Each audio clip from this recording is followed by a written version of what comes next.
ትሞት ዳን ራስ እኮ አላውቅም ነበር። ዝም በይ።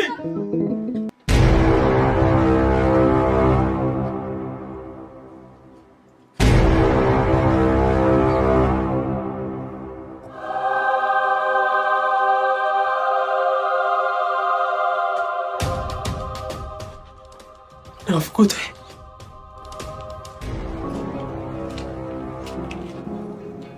አባቴ እውነት አንቺ ነሽ?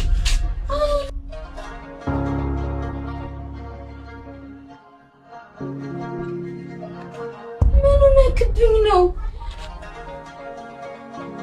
እውነት አንቺ ነሽ ናፍቆቴ? አዎ እኔ ነኝ አባቴ።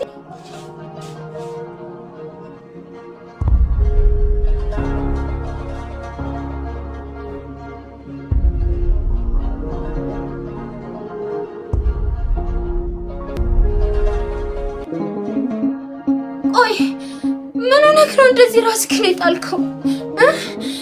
ማን አለኝና ናፍቆቴ? ማንስ አለኝና ያለንቺ? ይኸው አንቺን ስጠብቅ ከዓመታቶች ነጎዱ። ግን እንደምትመጪልኝ አውቅ ነበር። ተመለስሽ አትሄጂም አይደል? ምነው ናፍቆቴ?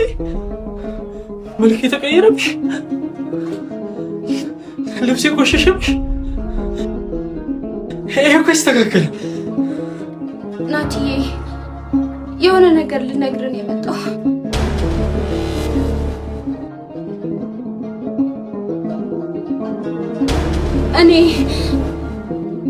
እኔ አግብቻለሁ።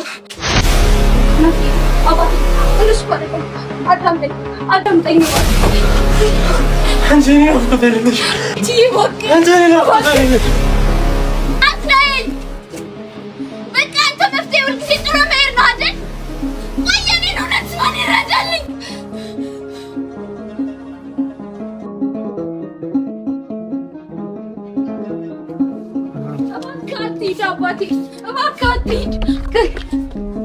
ናፍቆቴ ምንም አልሆንም እኮ ተመልሼ እመጣለሁ።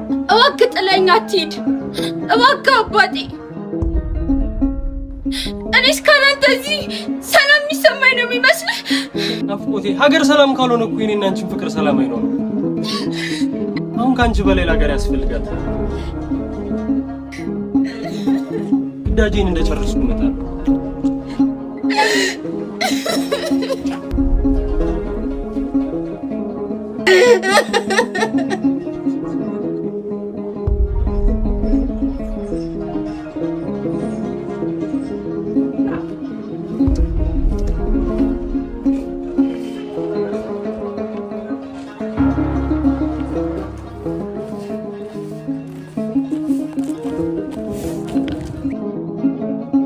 እሺ ቆይ እኔስ ምን ማድረግ ነበረብኝ?